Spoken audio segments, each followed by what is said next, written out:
let me shoot one of their training days on these like abandoned buildings, and they had turned it. And they let me go in, lobby here. Oh yeah. I lost. Get a bet of what time it was going on. But they did something where they put me in a room by myself and then let it fill up with smoke, let me experience how it would be. It's so bad. It's really scary.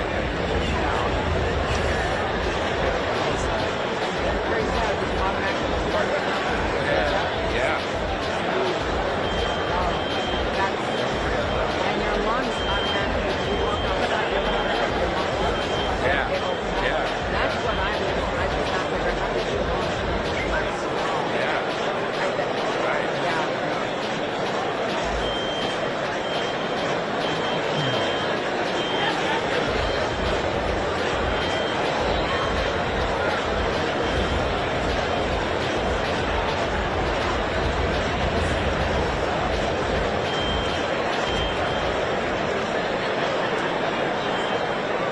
Distinguished guests, please take your seats. Distinguished guests, please take your seats.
Distinguished guests, please take your seats. Distinguished guests, please take your seats.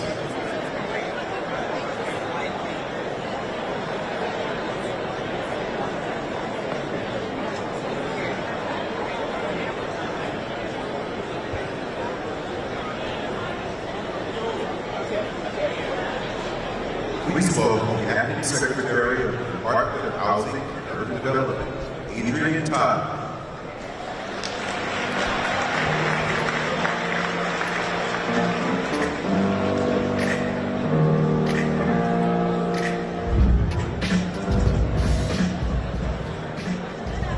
Can you hear me? All right, good afternoon, NAACP. It's good to be here with you this afternoon.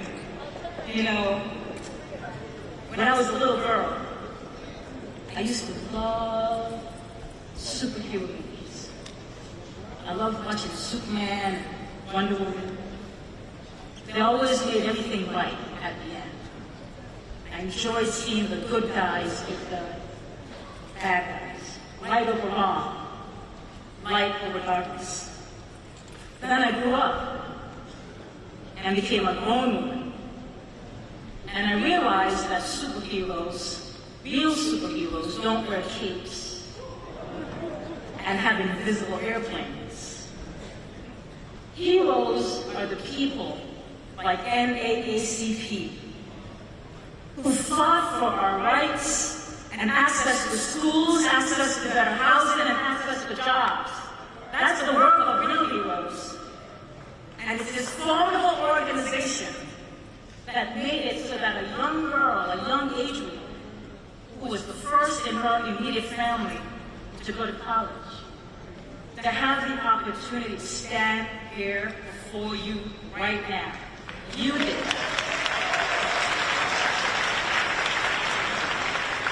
So I want to thank you for helping my family and, quite frankly, generations of black families across the country who are better off because of your work. And I want to thank President Johnson for continuing the fight.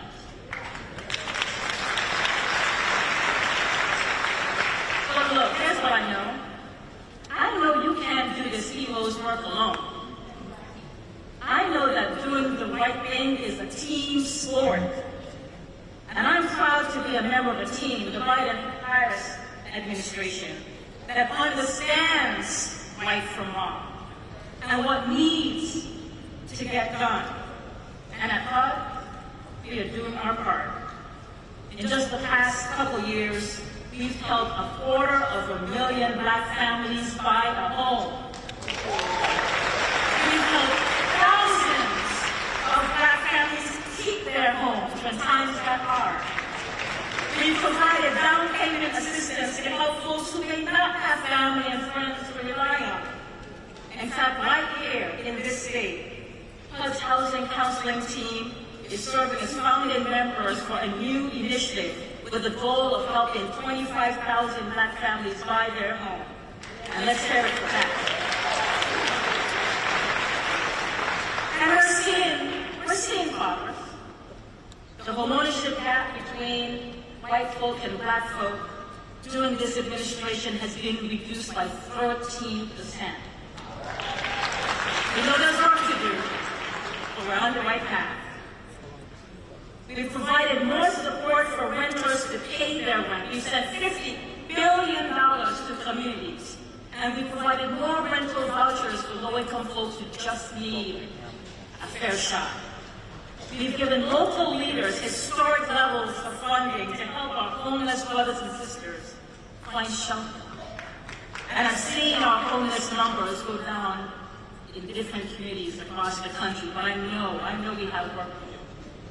We have work with our grandparents, our sisters and brothers and cousins on the street needing our help. HUD has provided millions of dollars for HBCUs to study and research ways that we can improve the housing condition of black people across this country. And that's money well spent. And we are fighting a place of lives. You know, we should not have to take down pictures of our grandparents pictures of our parents, pictures of our children's wedding, to make sure we're getting a fair appraisal of our house. Take our books down to make sure that we're getting a fair appraisal on our house. And let me tell you something, when our president and vice president heard that this was a thing, they turned to Marcia Fudge, a bad sister,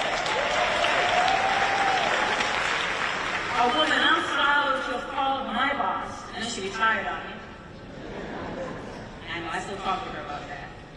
But they turned to Marcia Fudge and Susan Rice and said, we have to figure this out. And we have been on this journey to make sure that we're not just working to make sure people are empowered with information. People thought that that's what you did. That's not what you did. That was wrong. We gave them an avenue to figure out where they should go, but even more than that, we just settled the case with a group called the Appraisal Foundation to force them to diversify. This is an industry that is less than 1% of black and brown folk. And we said, you need to look like America. And that's what we're going to do.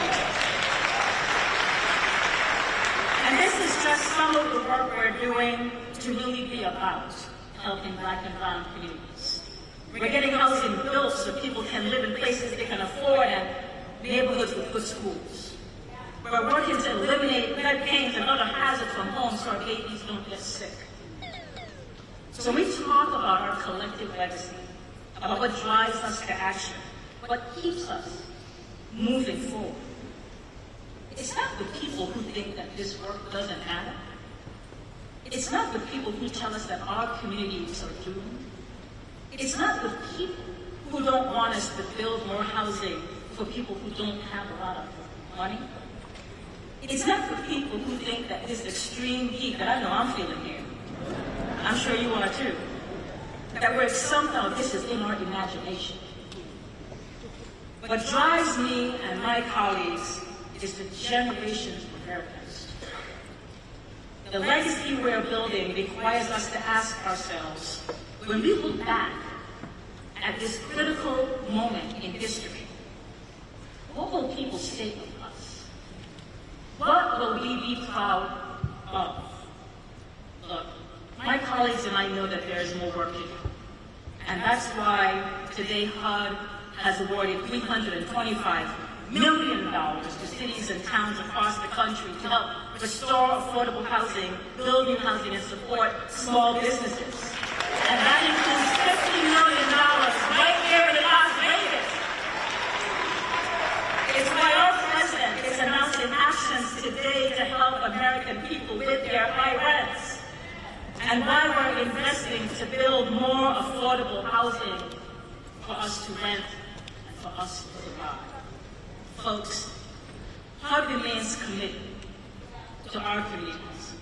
We remain committed to fairness. We remain committed to justice. And we are committed to people who just need a little bit of help to get by, just looking for a fair shot. We are making sure this country lives up to not just its ideals, but to building a legacy that has a home for everybody. Because we have come too far to turn back now. We need you to be all in, and I promise you, we are all in with you. Thank you, NAACP. Keep being the heroes that we are, and let's keep fighting together. Thank you.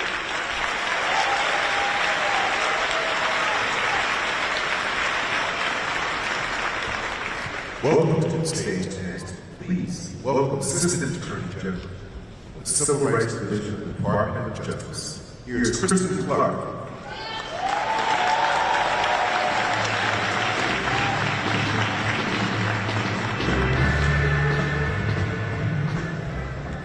Good afternoon. It is a privilege to be here today at the 115th NAACP National Convention. This convention's theme, All In, reminds us of the members of our movement who risked their lives and their freedom to advance the cause of justice.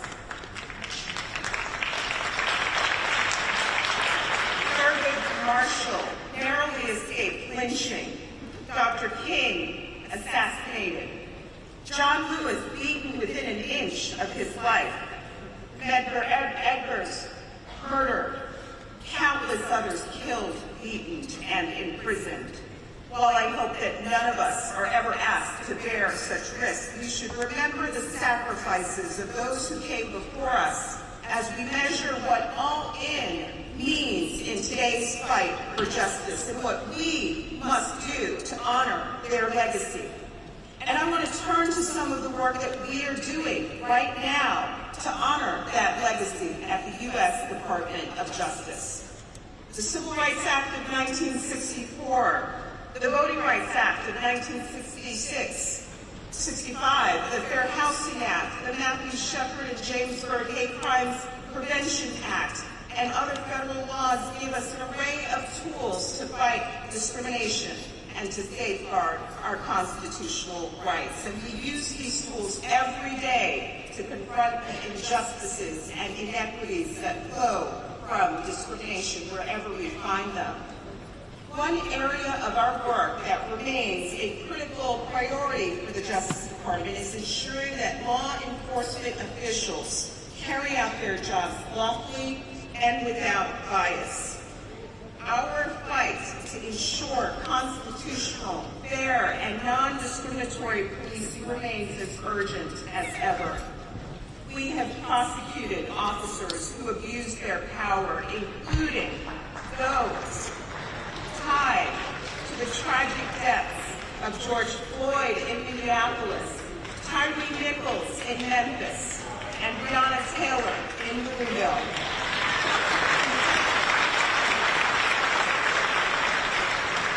We have prosecuted 6 former officers who tortured and viciously abused 2 black men in Rankin County, Mississippi.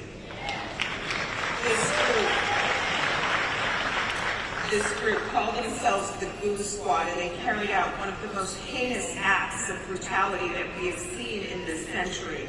The lead defendant was sentenced to 40 years in prison. We have investigated law enforcement agencies engaged in a pattern or practice of conduct that violates the Constitution, including in Minneapolis, Louisville, Memphis, New York City, Louisiana, and Lexington, Mississippi.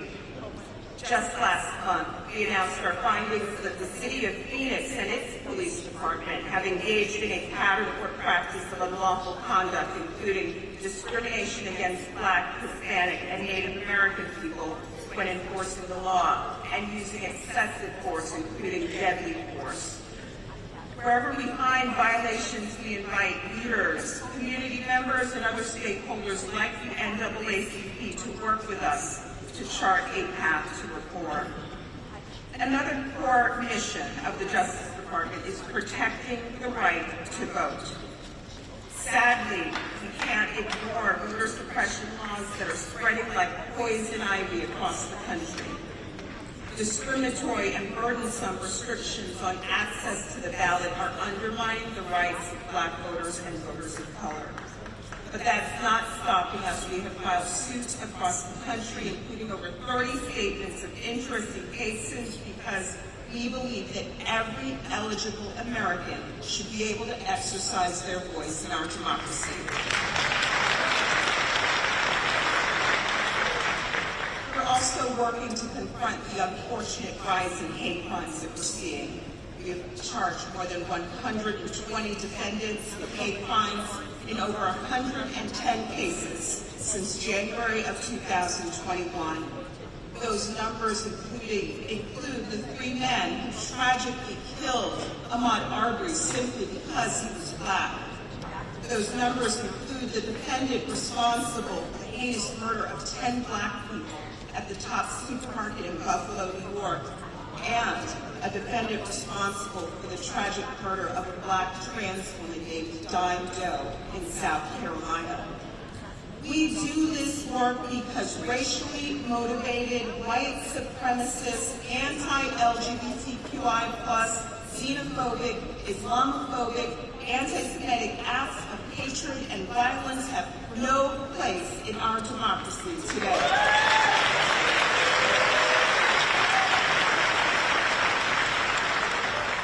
We're also ramping up the fight for environmental justice. We know that climate change disproportionately affects communities of color. For example, in 2021, the EPA found that Black Americans are 34% more likely to live in areas with unacceptably high projected increases in childhood asthma diagnoses. We have launched multiple investigations to ensure that no one's ability to live a healthy life is dictated by their race or their zip code. Last May, we secured a groundbreaking settlement to ensure that the residents of Lowndes County, Alabama have access to safe and effective septic and wastewater management systems. Whether we are talking about lead-laced water, illegal dumping, or exposure to raw sewage, we cannot tolerate these injustices in our communities today. And we're working to ensure that the gateways to opportunity and the ability to amass generational wealth are open to all. And we're doing this by working to end modern-day redlining. Our Combating Redlining Initiative, launched with the leadership of Attorney General Merrick Garland, has brought more than $122 million in relief to communities all across the country. We're working to also address appraisal discrimination, which the Secretary just talked about a moment ago.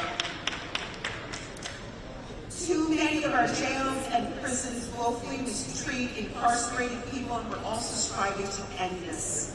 For example, in an investigation, we recently found that Parchman Prison in Mississippi failed to provide adequate mental health treatment, failed to take sufficient suicide prevention measures, subjected people to prolonged solitary confinement in egregious conditions, and more. We do this work because people do not surrender their rights at the jailhouse door.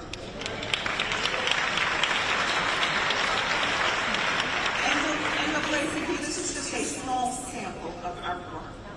As I close, I want to note that through our efforts to protect civil rights, we recognize that an all-in fight for equality requires just that.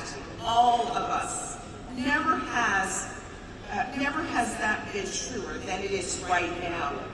As one of the great founders of the NAACP once noted, W.E.B. Du Bois, now is the accepted time, not tomorrow, not some more convenient season. It is today that our best work can be done, and not some future day or future year. It is today that we fit ourselves for the greater usefulness of tomorrow. Today is the seed time.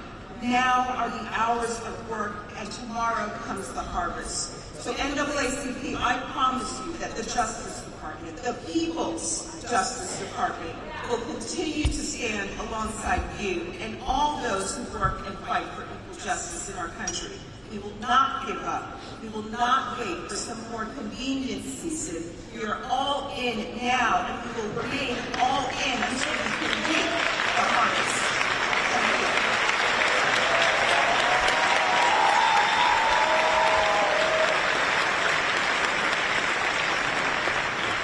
Next is the Senior Advisor to the President of the United States. Please welcome Stephen Benjamin.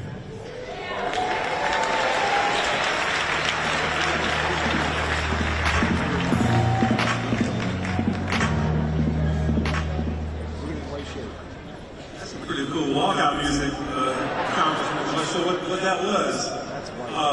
I'm going to be very brief. I served as senior advisor to the president. I run public engagement at the White House. My first real title was as president of the Youth and College Division of the South Carolina NAACP.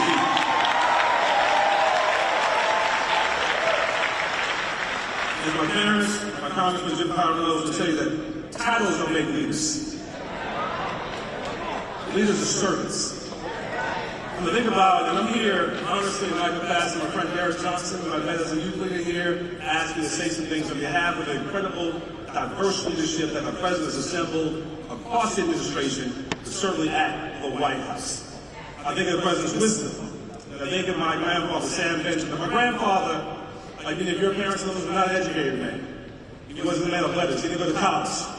He did the degrees that we all have, but he was a Christian man. He would often teach me and my brothers the lessons that we need to know to survive in life. We often go to the book of Joshua, chapter 24. He talked about how Joshua renewed the covenant at Shechem. I assembled all the leaders, the elders, and the judges. He began to recount from all the things that God had done for them up to that point. I said Moses and Aaron to deliver them from Egypt. I delivered them in Babylon, the Amorites and the Perizzites and the Hittites, and the Hivites, and the Girgashites, and the Jebusites, and the children of Jericho, all the things that God had done for them up to that point. And he said, I'll give you a land from which you did not toil, and in cities you did not live, and that you live in them, and eat from olive groves and vineyards that you did not plant. I'll give you a land from which you did not toil, and in cities you did not live, and that you live in them.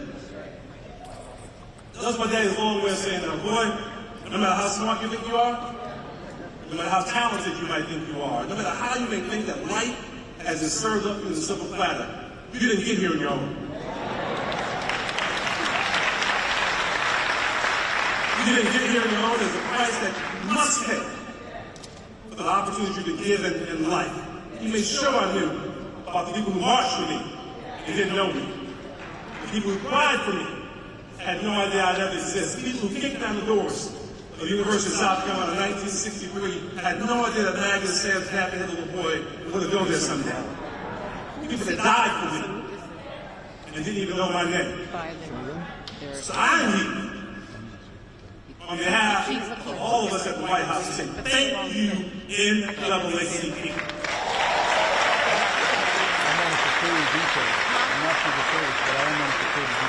Thank you for fighting the fight.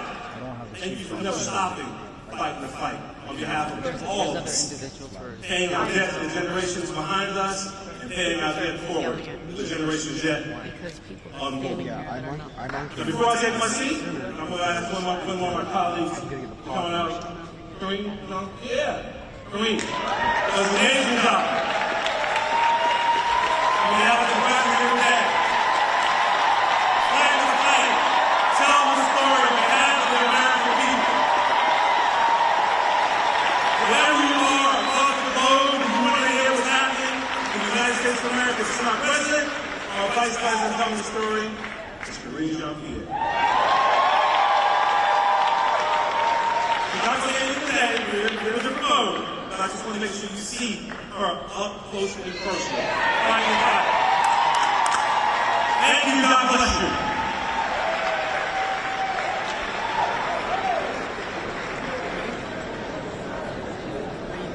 It's one thing to drive.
Please welcome NAACP President and CEO, Derek Johnson.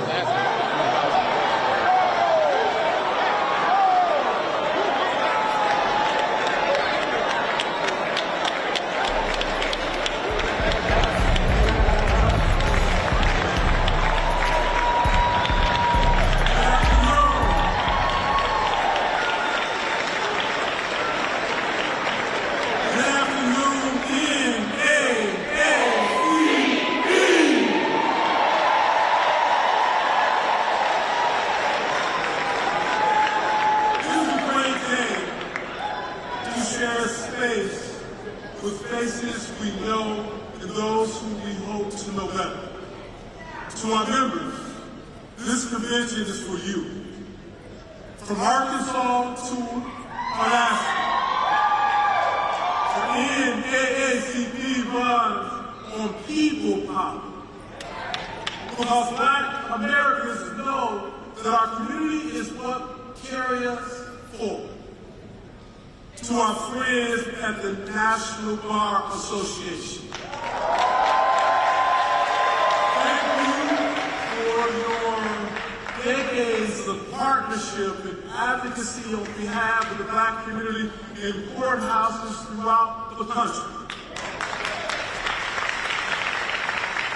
And to the members of the CBC, the conscience of the Congress. Your leadership, your voice, your advocacy, your understanding of how public policy must improve the quality of life for African Americans, and let me correct that, for Americans across the country has propelled this nation forward in perfecting democracy. 4 years ago, the world was forced to bear witness to a reality that may have been new to them, but was all too familiar to us. The death of George Floyd was a tragedy that is all too familiar to the countless others that have ripped apart Black families, communities across the country. George Floyd was not the first, and if we don't get police reform, it will not be the last. While the world reckoned with the reality of racism, because many of them woke up one day and realized racism actually existed. Although it often manifested itself in the form of unspeakable violence against Black people, whether it was Emmett Till or the church bombing of the 4 little girls in Birmingham, and countless other stories. This time, some said they were prepared to change course. Some made empty promises. With NAACP and legal advocates like Ben Crump, we took action.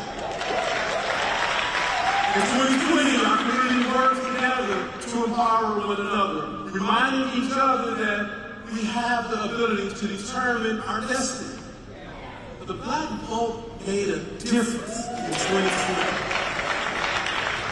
And determining our destiny, we did, casting deciding ballots in the national, local, and state elections 4 years later.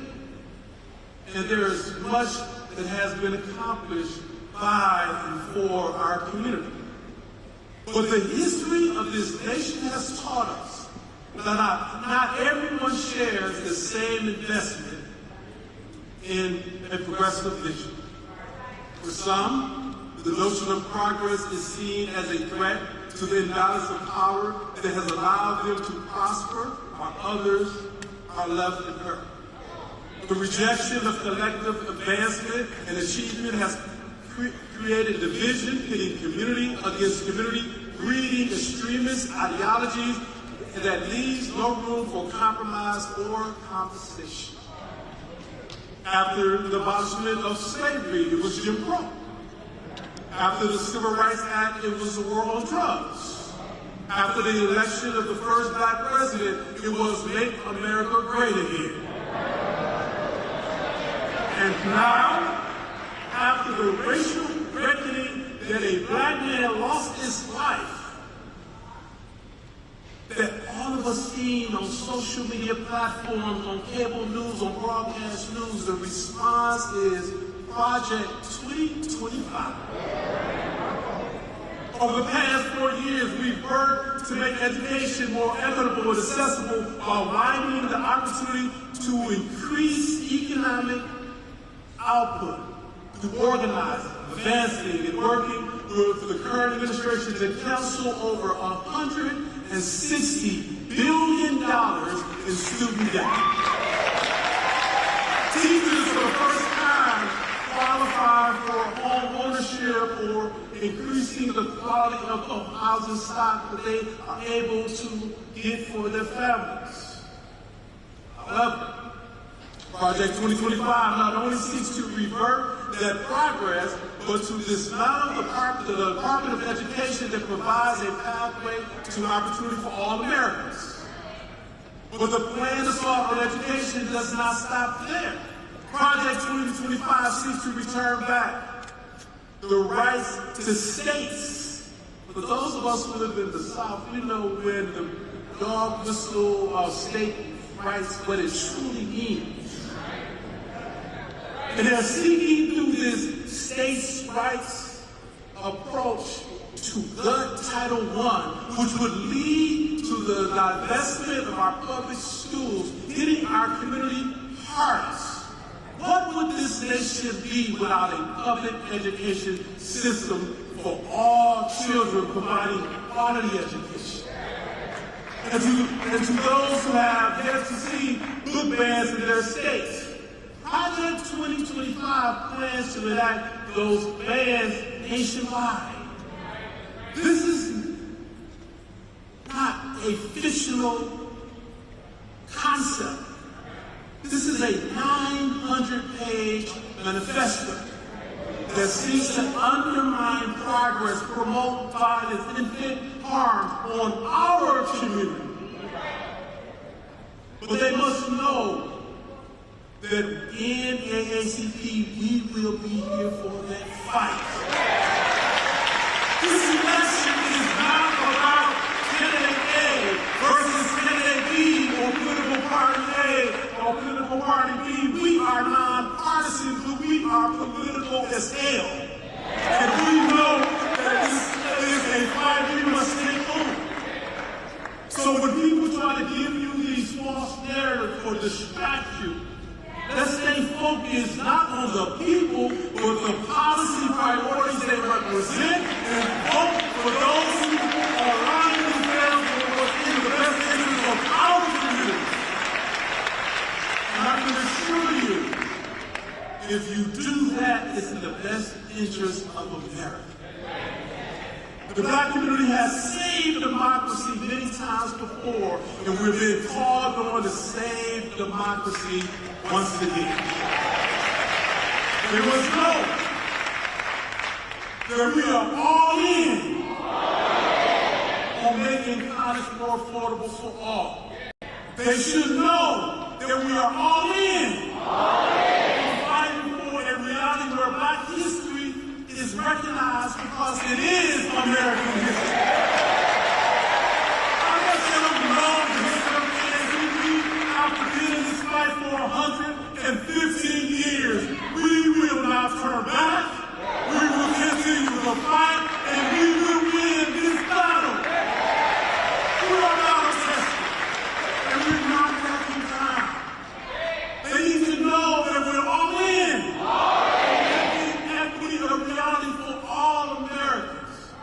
But we must recognize that this requires work on our end. While they may not be like us, we have to make them think like us. We have to band together the way they do. We must come together. We don't have a time for us versus us public fight. We only have time for a us, for us, saving of this democracy.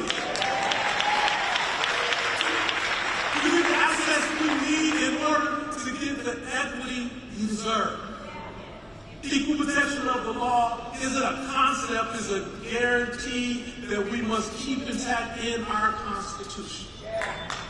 Now, we've experienced that what we feel like to have, we've experienced what it feels like to have the door shut in our face, where our voices stifled by divisive noise. We know that change is possible when doors are open, and how our culture shines through those doors when individuals like Steve Benjamin sit in the seat he's sitting, or Michael Regan sits in the seat that he's sitting, or Kareem sits in the seat that she's sitting, because we will operate in excellence to ensure that this concept of democracy is protected, it grows, and it's inclusive.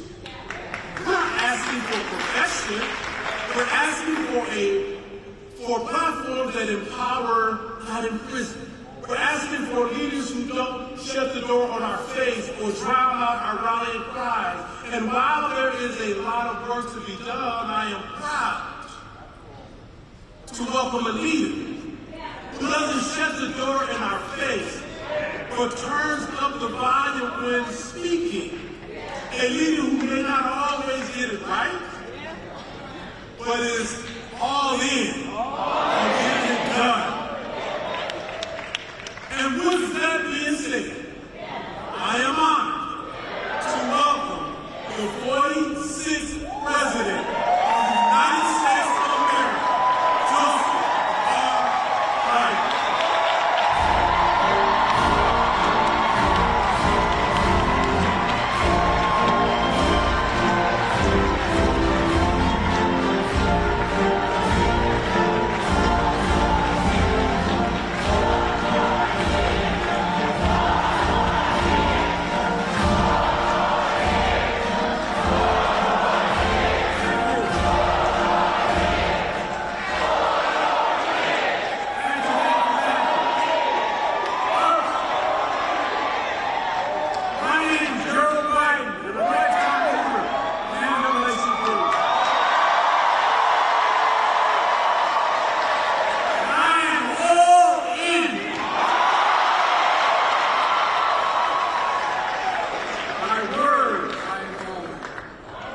President Johnson, thanks for the introduction and for your leadership, most of all for your friendship. Thanks to all the thousands of members across America. One of the most important organizations in our country. A special thanks, I mean this sincerely, to the members of Congress who are here, including Nevada's own Stephen Horstman, Chair of the Congressional Black Caucus. I don't know where he is, but I know he's out there. As so many members of the CBC members, defending freedom, like Penny Thompson of Mississippi, Chair of the January 6th Committee. The best friend anyone can have, Jim Clyburn of South Carolina.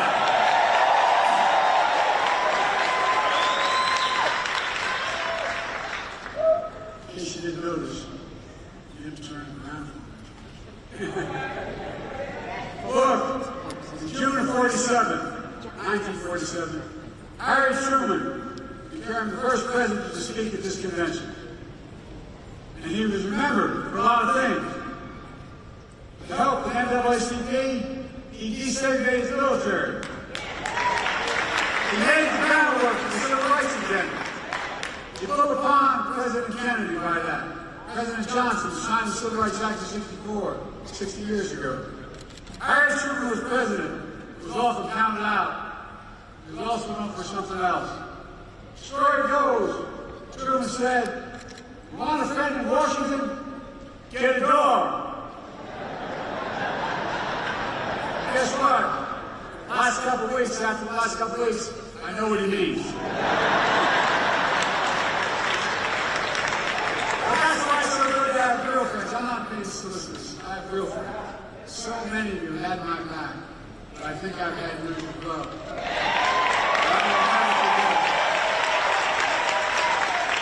I was a couple Delaware folks here still. One of my best friends used to, when I was a lifeguard in projects, he was, his nickname was Mouse. Mouse and Derek. Ended up running along shore, loyalist.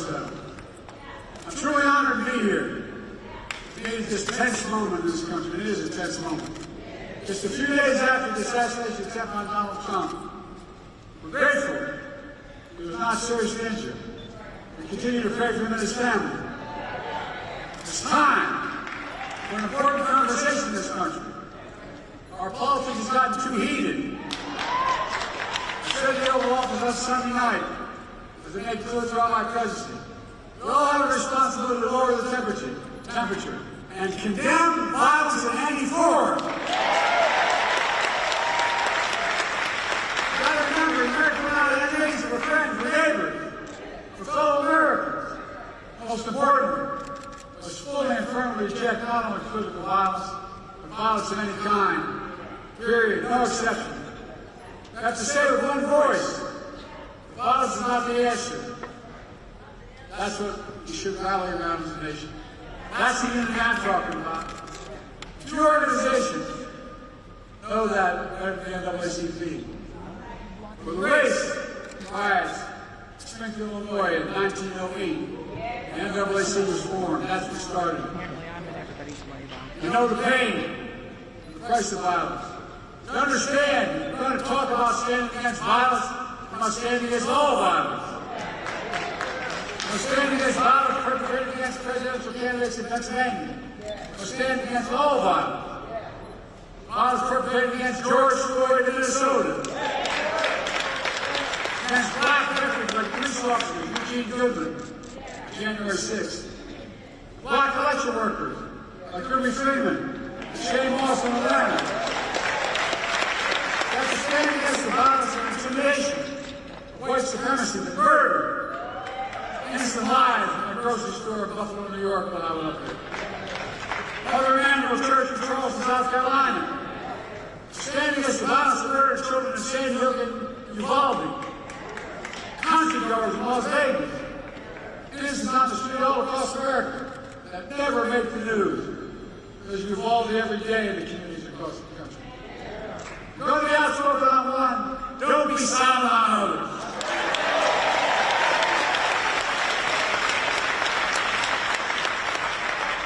We're going to speak about violence. We're going to speak about guns. More children in America die of a gunshot wound than any other reason that studying that is sick.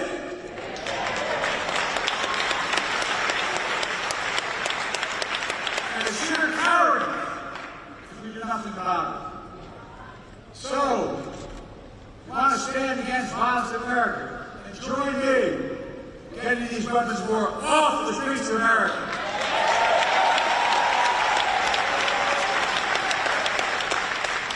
America was used in shooting Donald Trump. This was an assault weapon that killed so many others, including children. It's time to outlaw them. I did it once and I will do it again.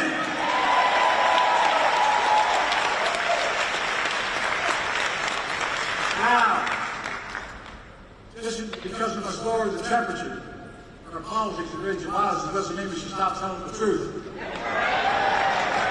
Who you are, what you've done, what you'll do, that's fair game. As Harry Truman said, I've never delivered forgiving anyone hell. I just told the truth and they thought it was hell. That's what you do. Here's the truth about why Donald Trump's presidency was hell for Black America. He tried to repeal Obamacare. He kicked millions of Black Americans off their health insurance. He had a $2 trillion tax cut. It overwhelmingly benefited the super wealthy, the biggest corporation. It exploded the federal debt larger than any one president has in one term. It left no room for us to do what we should be doing. Invest in things that affect people's lives, like child care, elder care, and so much more, that grow the economy and help people. This mismanagement of the pandemic was especially devastating to Black communities. I know other countries, other communities would call it. That economic crisis drove up Black unemployment, decimated small Black businesses, and you peacefully protested George Floyd's murder. Donald Trump called for the National Guard to go after. What the hell's the matter with this man? Oh, I'm serious.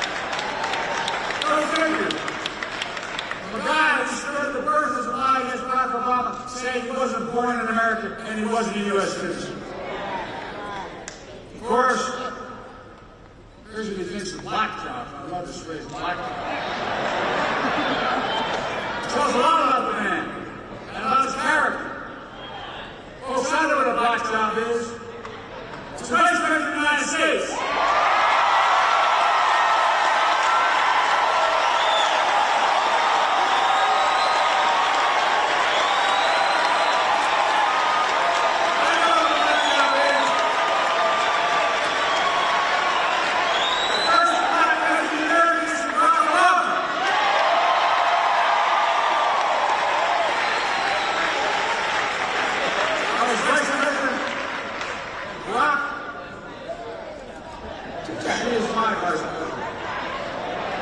I nominated the first black Secretary of Defense in American history. They're doing a hell of a job. I nominated the first black woman to the United States Supreme Court.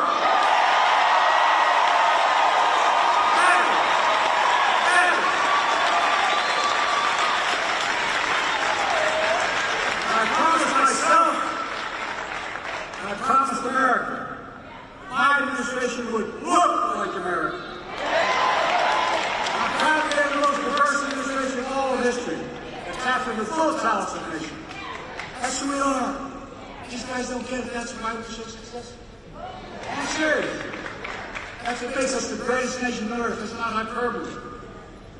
Folks, because of you, I'm President Kamala Harris and Vice President.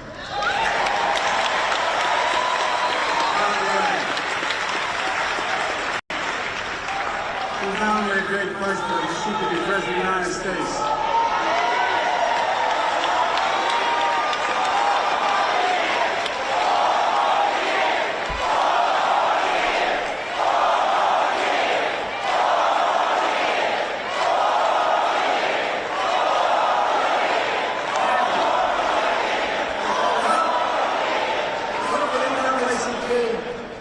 Black elected members of the Congress, we've gotten so much done. Seriously, presidential historian said we've gotten more done on consequence than any president since Franklin Roosevelt. Just think about where the black community was when I came to office. Think about how far the black community has come. We still got a long way to go. COVID no longer controls our lives. Our economy is not literally the strongest economy in the world. Historic low black unemployment. Record growth of black small business. Let me say this again, because Trump is lying like hell about it. Black unemployment hit a record low under Biden-Harris administration. There's no passing for $1,400 checks plus $300 checks per child, per family, per month in the pockets of people in this country. To get through the pandemic. Not Trump's administration. Kamala and I did that. We put more money in the pockets than anyone. We cut black, and as a consequence, we cut black child poverty in half. And when we finally get it through to people, my economic policy grows the economy, which spent money. Grows it. We grew the American economy to the strongest in the world. And I'm determined to make that tax cut permanent.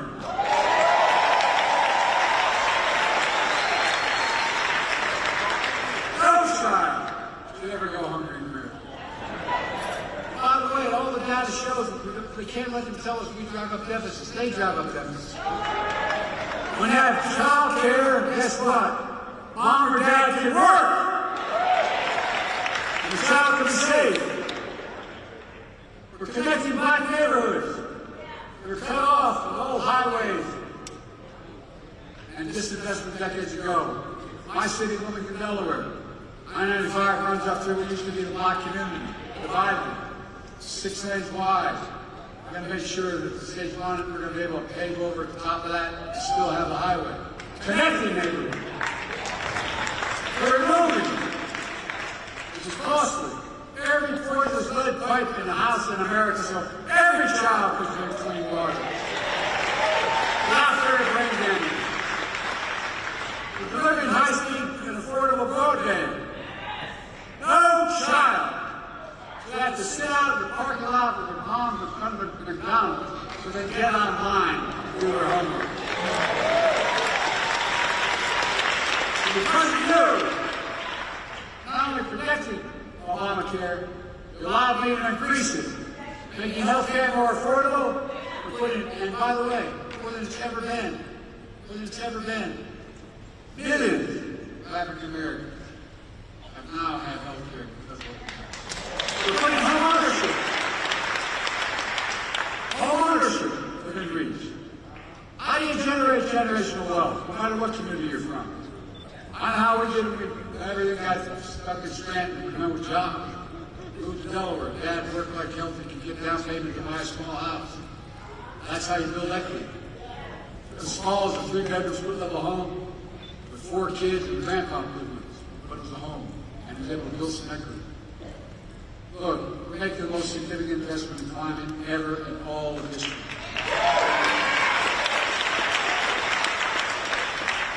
Including the most significant action on environmental justice ever. Look, folks, think about this.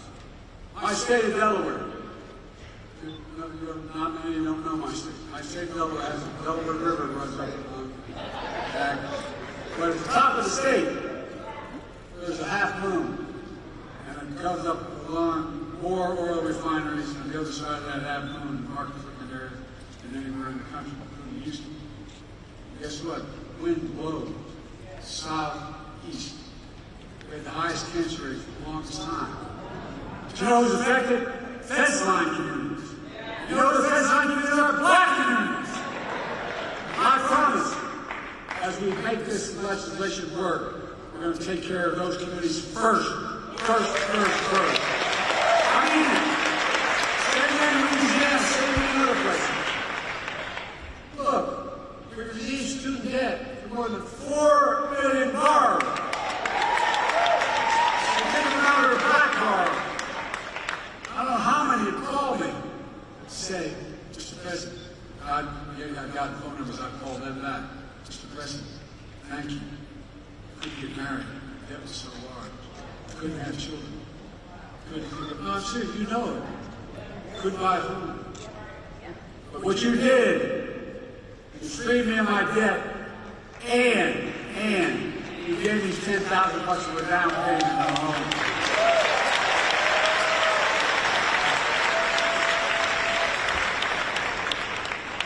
This project, 2024, 2025, is not a deal. You know, he talks about education. HBCUs are as good as any other university. Guess what?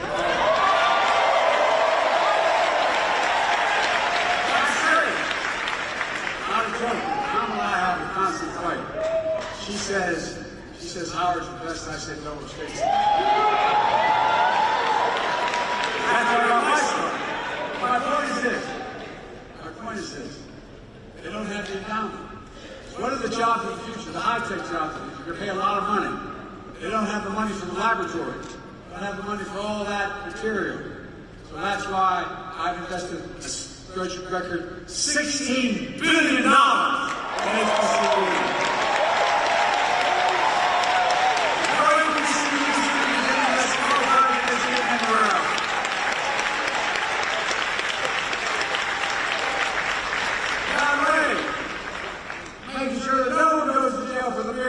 Possession of marijuana. The record should be astonished. Hold them back. All told because of you. NAACP made the most significant investments in Black America ever in all of history. We've seen the results. The racial wealth gap is the lowest it's been in 20 years. Inflation is down. In 3 years and coming down further. And we're going to have, as they say, a soft landing. Folks, you're going to see us grow faster and faster. That's not just my view.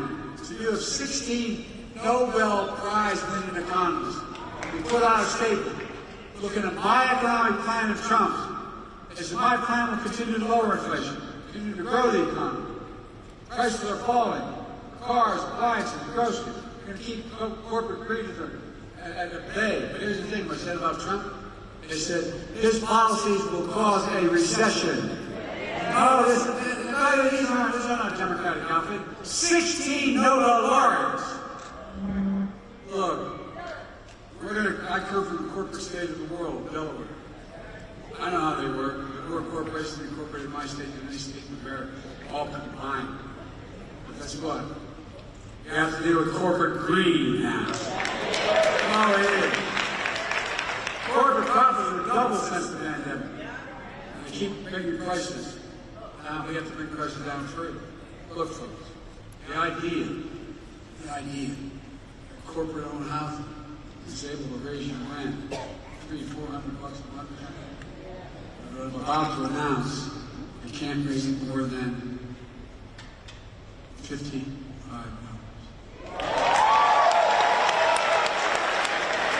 That's the biggest thing in place. Bottom line is, let's get started. We know it's not enough to talk about the past. We need a vision for the future. Here's my plan for the first 100 days of the second term. Tom and I are calling on Congress to pass the John Lewis Voting Rights Act.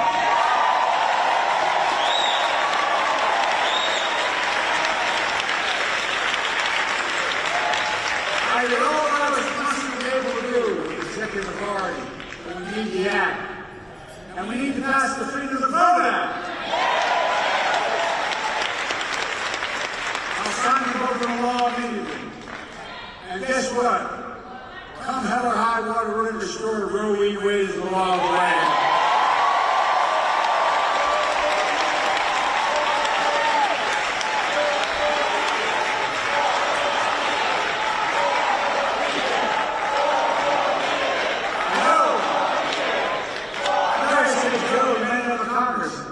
Guess what? Y'all told me I couldn't pass the Inflation Reduction Act.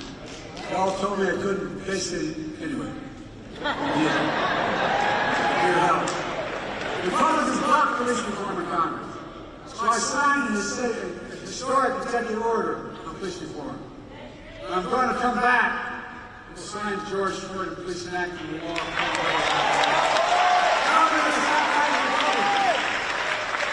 going to stop them in their program on 2025. I'm going to stop them from cutting Social Security and Medicare. I'm going to expand Social Security and Medicare by making the very wealthy begin to pay their fair share. And then next time, as I said, we're going to build 2 million affordable homes. Cap rent increases of 5% a year so corporate landlords can't God.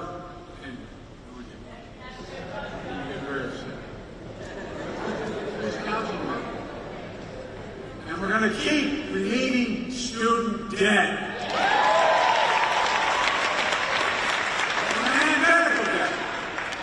Coordination medical debt can no longer be put on a credit report. Our normal states will wait on medical debt for pennies on the dollar, so it's not hanging over you the rest of your life. We raise the federal minimum wage. Our first term capped the cost of insulin procedures at $35. Total drug cost procedure beginning in 2024-5 at $2,000. And some of those cancer drugs are $10, $12, $14,000 a year. But the second term, we're going to do that for not just seniors, for everyone in America. By the way, not only saves lives, it'll save taxpayers. Guess what I did on the first round on the Medicare?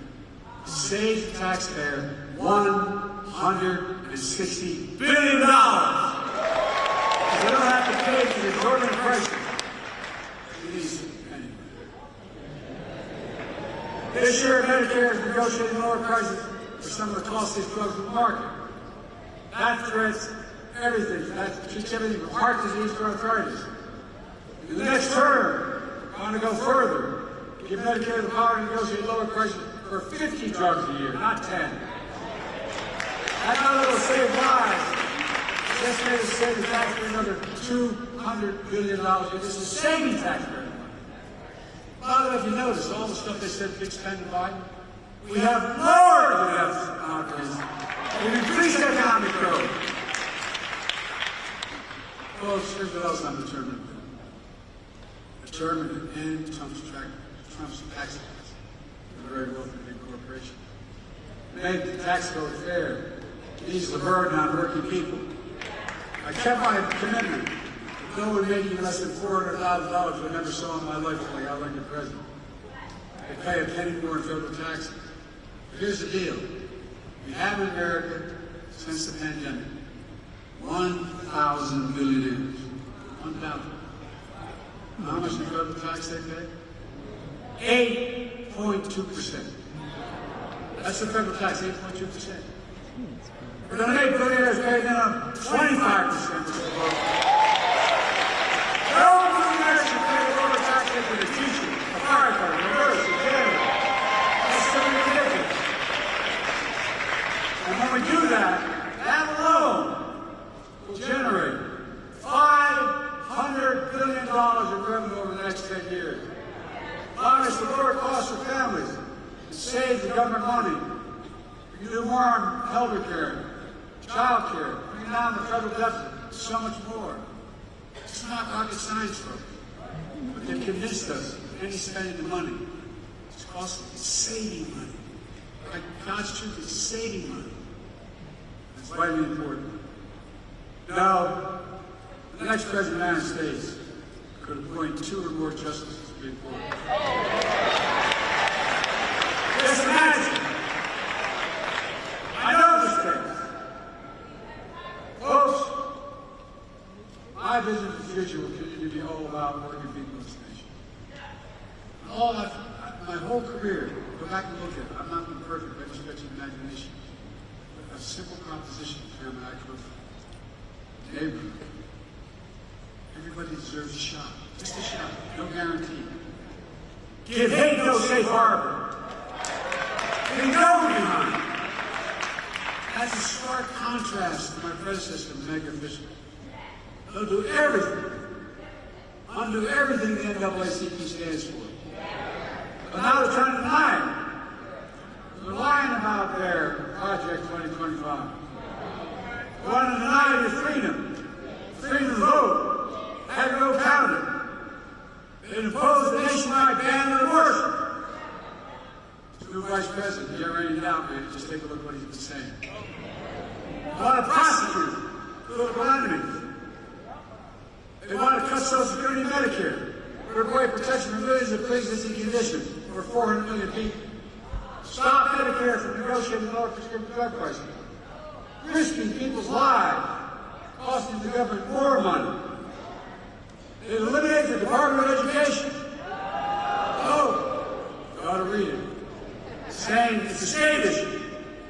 Give me a break, state. You know how well we do with the states. It would cut school lunches, eliminate the Head Start program for lower-income children. It would allow boys to stop paying overtime. Employers stop paying. Catch this one. Stop paying overtime to hourly workers. They're such good. But give the very wealthy and big corporations good taxes. They've already eviscerated affirmative action. They've also decimated diversity, equity, and inclusion all across American life. We're already trying to do it by banning books, trying to erase Black history. Black history is American history.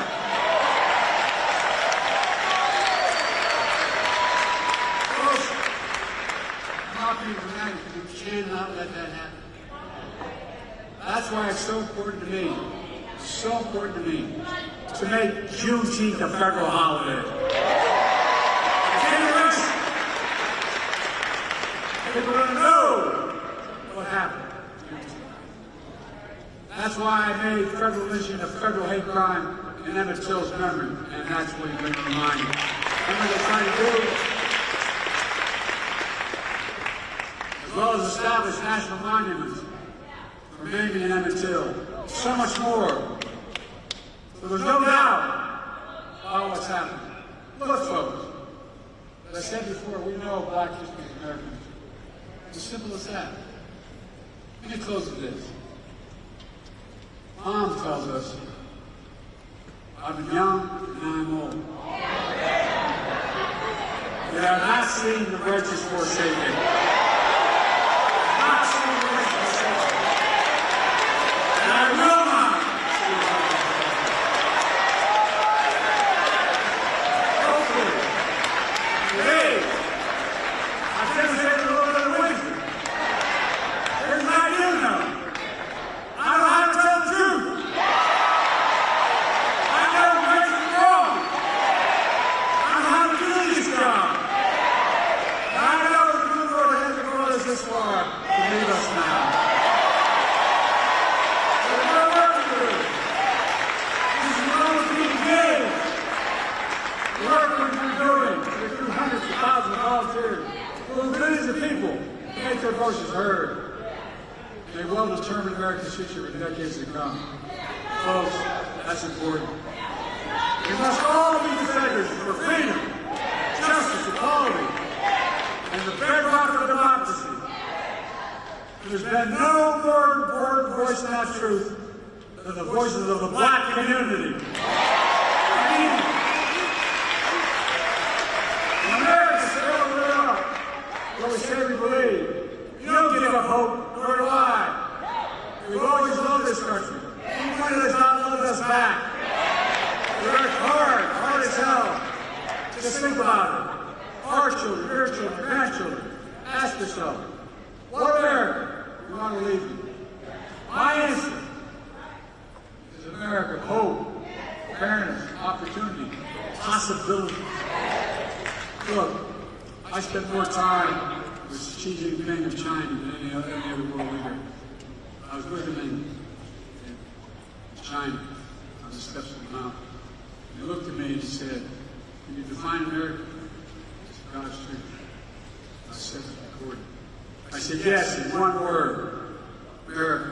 Possibility. Nothing is beyond our capacity. America was full of promises available to everybody. America, where races and violence are no longer the ghost that too long haunted the nation. Folks, it's about you and your families. And everything the NAACP has stood for generations. Freedom, democracy, America. Always marching, always believing, always keeping the faith. We're going to do this. So let me ask you, are you all in? I'm all in. Yes, who we are. We are the United States of America. And there's nothing beyond our capacity to do it together. And let's stay together. God bless you all.